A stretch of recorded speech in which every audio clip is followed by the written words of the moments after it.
პრესკონფერენციის დროს ჟურნალისტი ეკითხება პრეზიდენტ ტრამპს, რა არის ის ყველაზე რთული საკითხი თუ საკითხები, რომლებიც ჯერ კიდევ გადაუჭრელია. პრეზიდენტი ტრამპი პასუხობს, ტერიტორია. ამ ტერიტორიის ნაწილი უკვე წაღებულია, იგულისხმება დონბასი, დონბასის ის 25-30%, რომელსაც აკონტროლებს უკრაინა. თქვენთვის უკეთესია, იგულისხმება უკრაინელები, შეთანხმება ახლავე შედგეს, შეთანხმება ახლავე დადოთ. პრეზიდენტი ტრამპი ახლა ერთ უცნაურ სიტყვას ვიტყვი, მართალია ოღონდ ბრჭყალებში. საქმე ისაა, რომ რუსეთისთვის სასიცოცხლოდ მნიშვნელოვანია დონბასის ამ ტერიტორიის წაღება ან ომით, ან ომის გარეშე. ცხადია, ურჩევნია რომ ომის გარეშე, რატომ? იმიტომ რომ ამ შემთხვევაში რუსეთს ეხსნება ხელფეხი სხვა უკრაინული ტერიტორიების დასაპყრობად. და ამას შესანიშნავად ხვდებიან ევროპელები და ამას მით უფრო შესანიშნავად ხვდებიან უკრაინელები, რომლებსაც არ სჯერათ რუსეთისა ზოგადად და კონკრეტულად პრეზიდენტ პუტინისა, რომელიც თავის მხრივ პირობას იძლევა, პირობას დებს, იქადნება არა, პირობას დებს სწორედაც რომ არავითარ შემთხვევაში არც დნეპროპეტროვსკის, არც სხვა, არც ხარკოვის ასე მაგალითად, არც ოდესის ასე მაგალითად მიმართულებით შეტევებს არ განახორციელებს. საბოლოოდ ოღონდაც კი მთავარი რაც უნდა, უკრაინამ დათმოს დონბასის ეს ხსენებული 25-30%. პრინციპში ეს ყველამ შესანიშნავად ვიცოდით, რომ პრეზიდენტი ტრამპი და პრეზიდენტი ზელენსკი გუშინდობ შეხვდებოდნენ ერთმანეთს და შეხვდნენ კიდეც, არც არაფერი მოხდებოდა. პრეზიდენტი ტრამპი კვლავ დაჟინებით გაიმეორებდა იმას, რომ უკრაინამ ეს ტერიტორია უნდა დათმოს, იმიტომ თავის მხრივ, რომ პრეზიდენტი ტრამპის და მისი გუნდის, ამერიკის შეერთებული შტატების არამხოლოდ წარმოდგენით, არამედ გარკვეული ინფორმაციითაც ეს წარმოდგენები ხომ საბოლოო ჯამში გარკვეულ ინფორმაციებს ეფუძნება, სადაზვერვო ინფორმაციებს, ანალიტიკას ეფუძნება, ხო, აგრეთვე, ხო, მათი წარმოდგენით რუსეთი ხვალ თუ არა ზეგ პირობითად ცხადია, მოკლედ 2026 წელს კიდევ უფრო წაიწევს წინ და ეს სიტყვა თქვენთვის უკეთესია შეთანხმება დადოთ ახლავე, ამაზეა დაფუძნებული, იმიტომ რომ ხვალო უკვე წაიღებს ძალითო და მეტი ადამიანი მოკვდებაო, ლოგიკური არის თუ ეს ასეა, მეტი და მეტი ადამიანი თუ ეს ასეა, მეთქი ეს კი ვთქვი, მაგრამ ეს ასეა, ნამდვილად, ანუ მეტი და მეტი ჯარისკაცი, მეტი და მეტი მშვიდობიანი მოქალაქე მოკვდება, რამდენადაც რუსეთი არაჩერებს შეტევებს უკრაინის წინააღმდეგ. სწორედ ამ მიმართულებაზე ეს განსაკუთრებით მნიშვნელოვანი მონაკვეთია, მიმართულებაა, თორე ისე 1700-1800, 2000 კილომეტრიანი ფრონტის ხაზია.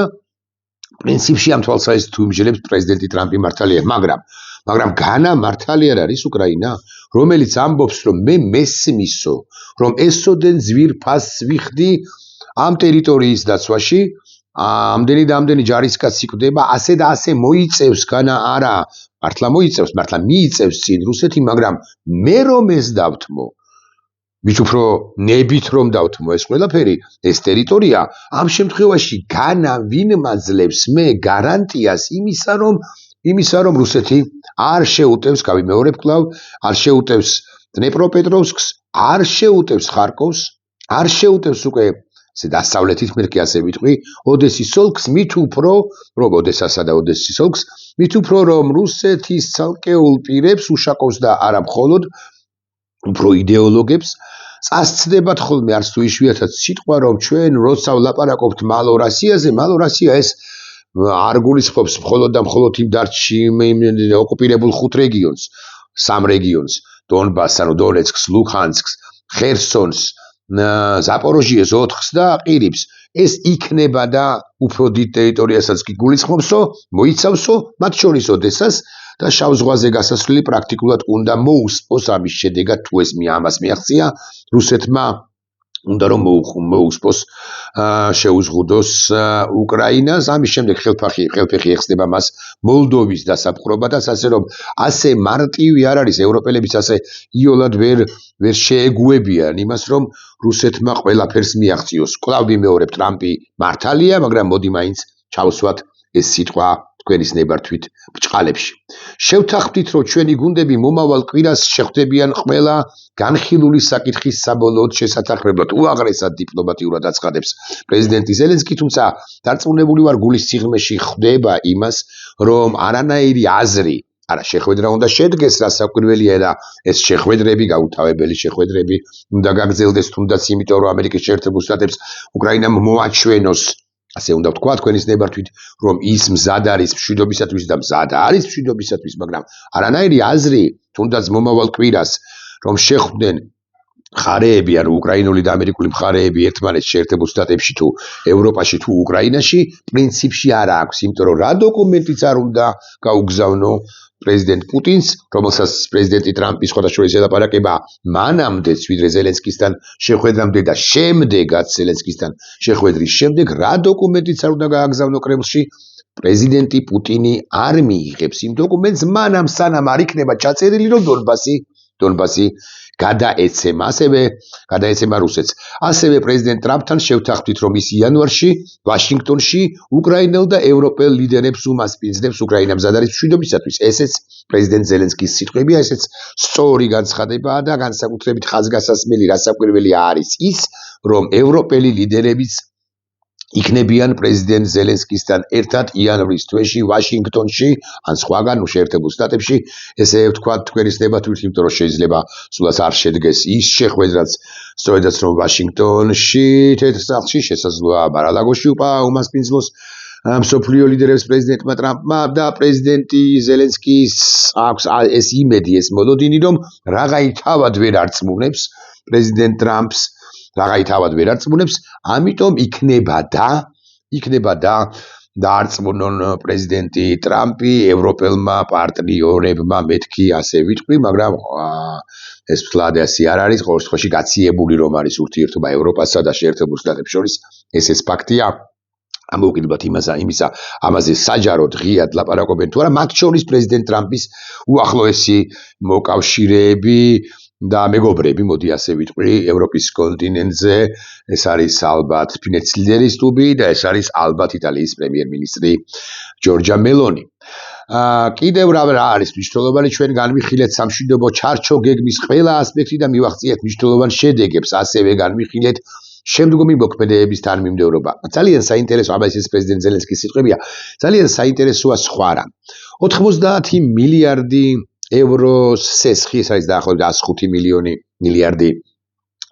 დოლარი მიიღო ევროკავშირიდან უკრაინამ 2 წლის განმავლობაში უხეშად 45 მილიარდი საკმარისია თუ არა ეს თანხა უკრაინისათვის, რასაკვირველია საკმარისი არ არის, მეთქი ნახეთ როგორ ვიტყვი, მაგრამ ამასობაში ავსტრალიაც კი, ამასობაში კანადა ნამდვილად, ამასობაში ცალკეული ევროპული სახელმწიფოები, ამასობაში იაპონია, ამასობაში სხვა ქვეყნები უკრაინას დამოუკიდებლადაც ყოველგვარი აი ამ ფულის მიღმა, ასე ამ ტრანშის მიღმა, მათ შორის ევროპული სახელმწიფოები, ნორვეგია, ასე მაგალითად მიეხმარებიან და ეს წლის განმავლობაში დაახლოებით 60-70 მილიარდიც კი უკრაინისთვის საკმარისია თუ არა და კიდევ ერთხელ გავიმეორებ ამ სიტყვას, არ არის საკმარისი მანამ შეერთებული შტატებიდან უფრო სერიოზულ ლეტალურ იარაღს არ მიიღებს უკრაინა მას შემდეგ, თუნდაც როდესაც საბოლოოდ მოხდება გაფორმება, საბოლოოდ მივხვდებით ყველანი, რომ ამ შეხვედრებსაც კი აზრი არ აქვს, ანუ არ აწერს ხელს ეს პუტინი და არ აწერს ხელს ზელენსკი ამ დონბასის დაცემაზე და პუტინი კი არ აწერს ამგვარ სამშვიდობო გეგმაზე ხელს და აგრძელებს მას აქვს პუტინს შთაბეჭდილება, რომ იმარჯვებს წინ მიიწევს ფრონტზე და როდესაც ყველა მიხვდება, ამის შემდეგ რა ხდება შეერთებული შტატებიდან ხაზგასმით ვამბობ, რომ არა ცალკეული ევროპული სახელმწიფოებიდან ინდივიდუალურად, არა ევროკავშირიდან ერთიანად 45 მილიარდი დაახლოებით წლის განმავლობაში, რომელიც საკმარისია, მაგრამ მეორე მხრივ საკმარისი შესაძლო არ არის განსაკუთრებით ომის წარმოებისათვის, არამედ უკრაინასთან დაკავშირებით რა სტრატეგიულ გადაწყვეტილებას იღებს შეერთებული შტატები და ვაგლახთა სამწუხაროდ შესაძლოა ჩვენ მივიდეთ იმ წერტილამდეც კი, როდესაც განვითარების რომელიღაც ეტაპზე, რომ ამერიკის შეერთებულმა შტატებმა ხელი ჩაიქნიოს ამ ყველაფერზე და თქვას, რომ მე უკრაინას დახმარებას ვუწყვეთ, განსაკუთრებით ეს არის მნიშვნელოვანი იარაღის მიყიდვა ნატოსთვის და ეს არის პირდაპირ გადაცემა სადაზვერვო ინფორმაციისა უკრაინისათვის და ეს აი ეს იქნება ძალიან მძიმე ამბავი უკრაინისათვის. გადაულახავი მეთქი, ასე ვიტყოდი, მაგრამ გადაულახავი სულაც არა, იმიტომ, რომ ევროპელები სათანადოდ შეავსებენ მარაგს უკრაინისა, ძალიან რთული იქნება, ეგრა მაგის პასუხია ამის გაკეთება, მაგრამ უკრაინელი ჯარისკაცები, უკრაინელი ჯარისკაცები მათ შორის და უკრაინის პოლიტიკური ხელმძღვანელობა შესანიშნავად ხვდება, რომ დონბასის დათმობა, ისევ იმ თემას ვიუბრუნდები, დონბასის დათმობა და ამ ტერიტორიაზე რუსეთის შემოსვლა, ნებისმიერი ფორმით შემოსვლა, ხო, ეს იქნება დამღუპველი. ამიტომ ისინი თავს ხო ისედაც ცდებენ და კიდევ უფრო მეტად დადებენ თავს იმისათვის, რომ დონბასის ეს გამაგრება, ხო, სადაც არიან ისინი გამაგრებულნი, არავითარ შემთხვევაში რუს ოკუპანტებს, რომლებიც ძალიან გაასმაგებული ძალისხმევით უტევენ ამ რეგიონს, ამ ტერიტორიას, არ დათმობ. ამასობაში ერთი საინტერესო დეტალიც არის. ისიც თქვენ, რომ პრეზიდენტმა ტრამპმა ჯერ კიდევ თებერვლის თვეში და მანამდეც იანვრის თვეშიც გააკეთა განცხადება მძიმე ზელენსკის ანიმართებაში, რომ ესო დიქტატორიაო, ესო არჩევნები არ ჩატარებულა რახანია, და ასე შემდეგ. ეს თემა გააქტუალურდა თუ გააქტიურდა ხელახლა, ესე იგი მიმდინარე წლის ნოემბერ-დეკემბერში, ოქტომბრიდან მეთქი, ასე ვიტყვი და პრეზიდენტმა ზელენსკიმ გენიალური გეოპოლიტიკური საჭადრაკო გეოპოლიტიკური სვლა გააკეთა გეცოდინება, თორსა თქვა, რომ მე თანახმავა, რომ გაიმართოს საპრეზიდენტო არჩევნები, ოღონდ უსაფრთხოება საარჩევნო ოლქებსა და უბნებში, ქალაქებსა და სოფლებში უნდა იყოს უზრუნველყოფილი, ანუ რუსეთმა არ უნდა დაგვარტყას იქ, სადაც დაინახავს, რომ ბევრი ხალხია არის თუ არა ამაზე წამსვლელი. რუსეთი კიევის ცენტრში მიიტანს, რასაკვირველია, იერიშს და პირობითად ვლაპარაკობ რაღაც 1000 ამომრჩეველს, უპრობლემოდ ამოხოცავს, უნამუსოდ ამოხოცავს, როგორც კი დაინახავს, რომ 1000 ამომრჩეველი რომელიღაც ოლქში თუ რომელიღაც უბანზეა შეკრებილი. ამასთან არ დაგავიწყდეს, რომ ჯარისკაცებმაც უნდა მიიღონ მონაწილეობა ამ არჩევნებში და ჯარისკაცების მიზანმიმართული დარტყმების განხორციელებაზე წამსვლელია თუ არა რუსეთი, რასაკვირველია, წამსვლელია, ხო და ეს აი ამ სტადიაზე გაიჭერა, თუმცა პრეზიდენტმა პუტინმა ამ შლეგმა კაცმა რამდენიმე ხნის წინ დააფიქსირა ასეთი პოზიცია, რომ რატომაც არა ჩაატარეთ არჩევნები და თუ არჩევნები იქნება ჩატარებული დემოკრატიულად და ასე შემდეგ, ამ შემთხვევაში იქნება და რაღაც უხეშად ერთდღიანი, ორდღიანი ცეცხლის შეწყვეტაც კი იყოს, ხო რუსეთმა არ მიიტანოს იერიშები უკრაინის მოქალაქეებზე, მშვიდობიან მოქალაქეებზე, მათ შორის ჯარისკაცებზე, უბნებზე, ოლქებზე და ასე შემდეგ. ესეთი კრთალად მაინც ეს პასაჟი დასდევდა პრეზიდენტ პუტინის მონოლოგს. მოკლედ ეს ამ არჩევნების თემა გააქტუალურდა. ამასობაში ძალიან საინტერესო ინფორმაცია გავრცელდა, რომ გენერალი ზალუჟნი, რომელიც გენერალური შტაბის ყოფილი უფროსი იყო და ახლა კი ბრიტანეთში უკრაინის ელჩია, შეიძლება იანვარში წავიდეს თანამდებობიდან და უბრალოდ კითხვა უნდა დავსვა, რატომ ეს ყველაფერი ისე ხდება. ეს ის კაცია ზალუჟნი, რომელიც ერთი გმირია, მერე მეორე ძალიან ბევრი უკრაინული წარმატების ავტორია, მერე მესამე მას აქვს საკმაოდ მაღალი რეიტინგი, მერე მეოთხე ის არ არის სხვათა შორის ის მაინც ითვლება უკრაინის კორების პარტიის წარმომადგენლად თუ ლიდერად არა და ასე შემდეგ. მაგრამ რატომ იქნება და იმიტომ მხოლოდ კითხვა, რომ შესაძლოა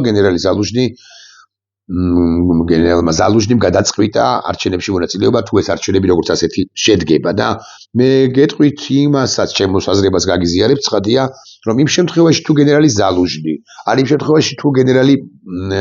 ბუდანოვი, ან სხვა სამხედრო ელიტიდან სწორედაც რომ იქნება წარმოდგენილი საპრეზიდენტო კანდიდატად, იმიტომ რომ კიდე სხვებს პოროშენკოებს და კლიჩკოებს რასაკვირველი არანაირი შანსი არ აქვთ. მე გეტყვით, რომ ისინი მაღალი ალბათობით, რომლებიმე მათგანი მეორე ტურში გავა ზელენსკისთან ერთად, თუ ეს უკანასკნელი გადაწყვეტს საპრეზიდენტო არჩევნებში მონაწილეობას და როგორც ჩანს, ის მაინც გადაწყვეტს და ლეგიტიმაციას ხელახლა შეიძენს, თუ ეს არჩევნები საერთოდ შედგა. ლაპარაკობენ იმაზე, რომ მაისში, რაც წარმოუდგენელი მგონია, მომავალი წლის, ან 1 წლის თავზე, 11 თვის თავზე, 10 თვის თავზე, ოქტომბერში შეიძლება გაიმართოს ეს არჩევნები. მე მგონია, რომ ზელენსკი მაინც უალტერნატივოა, ან მეორე ტურში გავა, მაგრამ ბუდანოვი რომ გახდეს პრეზიდენტი, ან ზალუჟნი რომ გახდეს პრეზიდენტი, ეს არ ნიშნავს იმას, რომ არჩევნები როგორც ისაა, ომი როგორც ასეთი ისაა, იმასავით გავამივიდა, რა ქვია, ყველასავით ასაა. ხო. ომი როგორც ასეთი დასრულდება. კიდევ რისი თქმა შეიძლება ამასობაში და მთავარი წინადადება მაინც წარმოსათქმელია შემდეგი. რაღაცა ასეთი მდგომარეობაა შექმნილი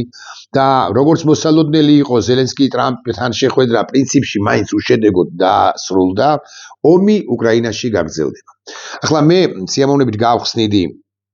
რუკას ამ ტელეფონში და გაჩვენებდით სად რა არის ყველაზე უფრო მნიშვნელოვანი წერტილები, აქ 4, 5, 6 7 დასახლებულ პუნქტზე ალაპარაკი, ესე ზემოდან ქვემოთ რო ჩამოვყვეთ, ხო, ვერტიკალზე არსებული, სადაც გააფთრებული ბრძოლები მიდის. მაგრამ ახლა ეს ვერც მოაახლოვებს საბოლოო ჯამში და უკრაინა ევროპის მიერ ამერიკის შემუშავებულ შეთანხმებაზე პუტინის მიერ უარის თქმა არის ნიშნავდა და ნიშნავს იმას, რომ დასავლეთი ევროპის ნაწილი სანქციებს გაამძაფრებს, მაგრამ და ამერიკისაგანაც მოითხოვს ამ სანქციების გაგზავრებას. ძალიან მნიშვნელოვანი ერთ თემას მიუბრუნდები, რომ ამერიკამ რომელიღაც ეტაპზე ევროპას და პირველ ყოვლისა უკრაინას მისცეს ის ლეტალური იარაღი, რომელიც რუსეთს უკან დაახევინებს ჯერჯერობით. ეს ლეტალური იარაღი, მათ შორის მაგალითად ტომოჰავკები, არა აქვს უკრაინას. ტრამპი ბედნიერულად შეაქებს ხოლმე უკრაინელ ხალხს, ამბობს რომ ეხრა მაგრა იბრძვია, რომ ტრამპი ამბობს რომ საოცარი რამე თქვა სხვა შორის ვიდრე შეხვედრა ეს დაწყებამდე როცა ჰკითხეს რომ რუსებმა დაბომბესო და აგზელებენ დაბომბასო მშვიდობა შორის მშვიდობიანი მოქალაქეებისო, მეო ესე გამიგიაო და ესე გავიგეო რომ უკრაინელებიც დაბომბავენო, მე ხო პერიფრას ვაკეთებ ცხადია, მაგრამ მაინც და ამერიკელებმა კი არ დაბომბესო რუსეთიო, უკრაინელებმა დაბომბესო, რაღაცი კონგოს ახსენებს თუ არ ვცდებით რომელიღაც სხვა სახელმწიფოს, ხო, იმათმა დაბომბესო და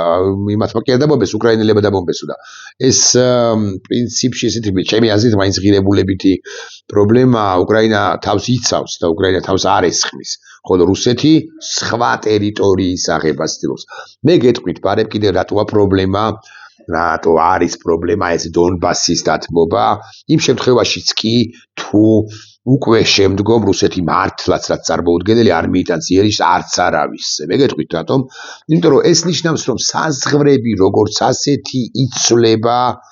ძალის მიერი გზით და ძალის გამოყენებით. ეს ნიშნავს იმას, რომ ევროპაშიც კი, არათუ არა დემოკრატიულ სივრცეებში, არამედ ევროპაშიც კი შეიძლება მაგალითად ბალკანეთში დაუდო ხელახალ კონფლიქტებს სადავე თუ საფუძველი და თქვა რომ რაღაცა უფრო ძლიერია ერთი სახელმწიფო, მაგალითად ბალკანეთში სერბეთი, მას აქვს იმ სოფლის თუ იმ ქალაქის, იმ ტერიტორიის დაპყრობის უფლება, იმიტომ რომ ის უფრო ძლიერია და რაღაცა ძლიერია, მოდი შეერჩეს. მაინც და მაინც სერბეთზე კი არ ვლაპარაკობ ახლა, მაგრამ ეს სოფლიოში გადავრცელდება ეს ახალი დღის წესრიგი. ამ შემთხვევაში ჩინეთიც უმძლავრესი სახელმწიფოა, ხო, ტაივანთან მიმართებაში იტყვის და არა მხოლოდ ტაივანთან მიმართებაში იტყვის, ეგრა მაგის პასუხია, ვინ თქვა რომ მაგალითად არ არის მოსალოდნელი ძალიან დიდი კონფლიქტი ჩინეთსა და ინდოეთს შორის. არა, ეხლა მაინც და მაინც 2026 წელს კი არა, მაგრამ იქ არის სადავო ტერიტორიები, გაჩვენებს დაახლოებით თუ მოახლოვდა ეს მეპსში შევიდეთ, ასე ჯობია ალბათ. იქ არის ძალიან დიდი ტერიტორიები, ეს არის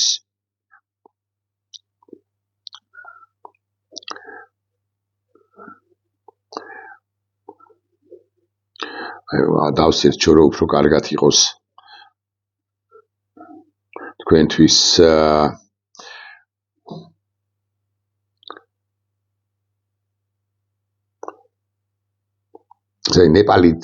ნეპალიდან ხელმარცხნივ დასავლეთისკენ ასე ვიტყვი, ეს არის ქაშმირის ტერიტორია. ვიცი რამდენად კარგად ჩანს. აი ეს ტერიტორია, რომელიც სადავოა ჩინეთსა და მძლავრ ინდოეთს შორის და კიდევ არა მხოლოდ ნეპალი. ვინ თქვა რომ ეს დიდი კონფლიქტები არ დაიწყება? ვინ თქვა რომ რუსეთი მერე არ დაიწყებს რაღაცა ტერიტორიულ პრეტენზიებს არ გამოუცხადებს მაგალითად ყაზახეთს? ხო, იმიტომ რომ ერთხელ გაუვიდა, ორჯერ გაუვიდა და ასე შემდეგ. მოკლედ სეპარატიზმის ერთის მხრივ და მეორეს მხრივ სეპარატიზმის კვებავი იქნება ერთის მხრივ და მეორეს მხრივ ეს იქნება რასაკვირველია საფუძველთა საფუძველი რუსეთმა სხვათა შორის პირველ ყოვლისა მიიტანოს იერიშების სხვა ტერიტორიაზე და თქვას, რომ იცით რა, გაგაუზია ასე მაგალითად, ჩემია ან გაგაუზია ან ტრესტისპირეთი იმსახურებს დამოუკიდებლად, არ იმსახურებს, ვინ რუმინეთი და უდგება უკვე მოწინააღმდეგეთ რუსეთს თუ, რა ვიცი, უკრაინა ისევ და ისევ მოლდოვის ტერიტორია ვიგულისხმე, თქვას, რომ მე მინდა გააჭრა მე ხუთით ვახსენებ ბოლო დღეებია, გააჭრა და კალინინგრადთან რაღაც პირდაპირ სახმელეთო კავშირის დამყარება და ლიეტუვა დაუდგება წინ თუ პოლონეთი, მე მინდა ვთქვა, რომ აი ლენინგრადის ოლქს მინდა შეუერთო ესტონეთის ნაწილი და მე ასე შემდეგ და ასე შემდეგ. მოკლედ, დიდ ამბებს გამოიწვევს ეს ყველაფერი. ამიტომ უკრაინა არის მთავარი, ვინც ახლა იბრძვის არა მხოლოდ მისი უსაფრთხოებისათვის, მომავლისათვის, დამოუკიდებლობისათვის, თავისუფლებისათვის, ამ ტერიტორიაზე ხას უსვავ, ამ ტერიტორიაზე დონბასის ამ ნაწილში წყდება დღეს მთელი მსოფლიოს ბედიო, როცა ვამბობთ, ეს სწორი ნათქვამია და დამოუკიდებლად იმისა, რას ურჩევს ვიტკოფი პრეზიდენტ ტრამპს ან რა მონაცემები აქვთ ამერიკის შეერთებულ შტატებში იმასთან დაკავშირებით ამდენი ადამიანი კვდება და მოკვდება ამ ომში და რა არავის არ უნდა, რასაკვირველია, გვესმის ეს ჰუმანიტარული ან ადამიანური ფაქტორები დაფუძნებული არგუმენტებისა, დამოუკიდებლად ამისა, კარგად უნდა გავის სიგრძე, მსოფლიო რომ როგორც ჩანს ეს უმძიმესი პერიოდის გასავლელი აქვს. უკრაინას გასავლელი აქვს ჩემი მოსაზრებით უმძიმესი 26 პირველ ყოვლისა, მაგრამ ასევე უნდა ვთქვა, რომ უმძიმესი თქვენის ნებართვით ასე ვიტყვი 26-დან 28-მდე, 29-მდე მეთქი ასე ვიტყვი, 3 წელიწადი დაახლოებით. ან ამასობაში პრეზიდენტმა ტრამპმა ღირებულებითი თვალსაზრისით უნდა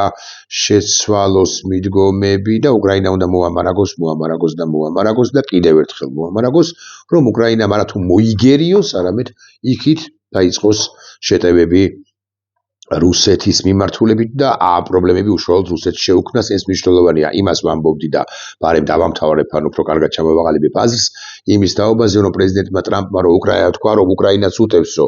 და ვერ გაუგია მეთქი ის გითხარით, რომ უკრაინა თავს იცავს და თუ იქით რუსეთის სიღრმეში უტევს რუსეთს, ესეც თავდაცვა რეალურად და არა თავდასხმა, იმიტომ რომ პრობლემებს უქმნის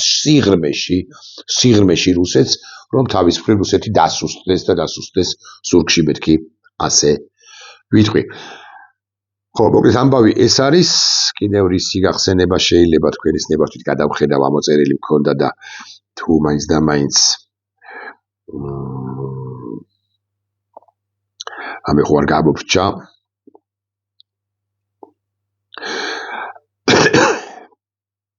ხო, პრეზიდენტმა ტრამპმა განაცხადა, რომ მისთვის გასაგებია პუტინის პოზიცია, რატომაც არ სურს ჯერ შეცხლის შეწყვეტა და მხოლოდ შემდეგ ტერიტორიული საკითხების მოგვარება. პრეზიდენტი ტრამპი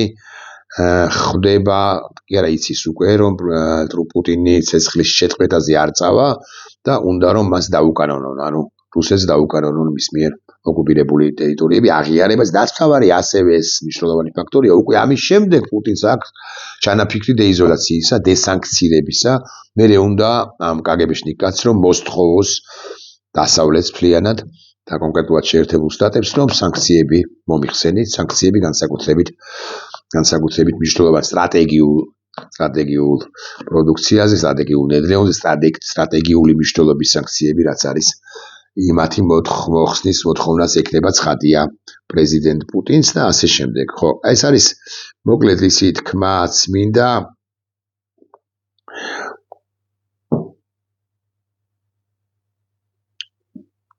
ხო და ასევე პრეზიდენტ ტრამპს უთქვამს, ეს აღარ მახსოვდა სიმართლე გითხრათ, რომ ომი და სიკვდილი გაგრძელდება თუ შეთანხმებას ვერ მივახციეთო. ჩვენთვის არის შეთანხმების მიღწევა ერთის მხრივ, რასაკვირველია, ყველანი უნდა მივესალმოთ ამას, რომ ვიცოდეთ მაინც, მაგრამ ეს ნიშნავს იმას, თუ პრეზიდენტმა პუტინმა უფრო ზუსტი რო ვიყო, მიაღწია საწადელს ომის გარეშე, თუ დაათმობინეს უკრაინას დონბასი, რაც წარმოუდგენელი მგონია მე, მაგრამ მაინც ეს ნიშნავს იმას, რომ ჩვენთან მიმართებაშიც რუსეთი იქნება ასეთი აგრესიული. მაშინ ჩვენც უკვე გთხოვს და დამატებით კიდევ უფრო მოგთხოვს დათმეთ აფხაზეთი, დე იურე დათმეთ, თორე დე ფაქტო რომ დათმობილი გვაქვს, ეს ფაქტია და ამას ვერ ხვდება კოლექტიური კოცი და არა თუ კოლექტიური კოცი, არამედ კოლექტიური კოცების ნაჩალნიკი ხელმძღვანელი ბიძინა ივანიშვილი, რომელიც ვერ ხვდება ან არ ხვდება, მოდი ასე ვიტყვი, რამდენადაც ის რუსეთის შეკვეთებს ასრულებს ხოლმე ხშირად, მაგრამ აი ამას შეასრულებს თუ არა, ანუ წავა თუ არა ბიძინა ივანიშვილი ქარისკავს თუ არა დე იურე დათმობაზე, აფხაზეთის გადაცემაზე რუსეთისათვის, სიმართლე გითხრათ არ ვიცი, მე ბოლო პერიოდია ყოველ შემთხვევაში ვემხრობი იმ ანალიზს, რომ ბიძინა ივანიშვილისთვისაც კი, რომელიც ყველაფერზე სამსვლელია, ყველაფრის მკადრებელია, ბიძინა ივანიშვილისთვისაც კი, აი ესე ღიად იმის თქმა, რომ ჩვენ ვაღიარებთ ცხინვალის რეგიონის სამხრეთ ოსეთის და აფხაზეთის დამოუკიდებლობას და იყვნენ ისინი დამოუკიდებელ სახელმწიფოებად, ოღონდაც კი ამოიწუროს კონფლიქტი, ბიძინა ივანიშვილიც კი ამაზე არ წავა მეთქი, მაგრამ შესაძლოა ვცდები ბიძინა ივანიშვილი შეიძლება ამაზეც წავა და უარესზეც შეიძლება გამოვარდეს ავტომატით და გადახვრიტოს ნახევარი რუსთაველი. ეს უტრირება რასაკვირველია, ამას არიზავს 99% და 99 მიასედი, აი ეს 1/100% რო არსებობს, რო იზავს, ან შიშველი გამოვარდება იქ, სადაც ლენინის ძეგლი იდგა თავისუფლების მოედანზე. ამის ალბათობა ცოტა უფრო მაღალია ვიდრე ჩვენი დახვრეტის. მაგრამ სახელმწიფოს ხრიტავს ბიძინა ივანიშვილი ნებისმიერ შემთხვევაში. კარგით, ეხლა არ ვილაპარაკოთ ამ მსოფლიო ჭიაღუაკაცზე, ვილაპარაკოთ კი არა, დავასრულოთ ბლოგი თემაზე, უკრაინა-რუსეთი, უკრაინა-რუსეთი, ამერიკის შეერთებული შტატები და კიდევ ერთხელ ვთქვათ, ომი რასაკვირველია გაგრძელდება.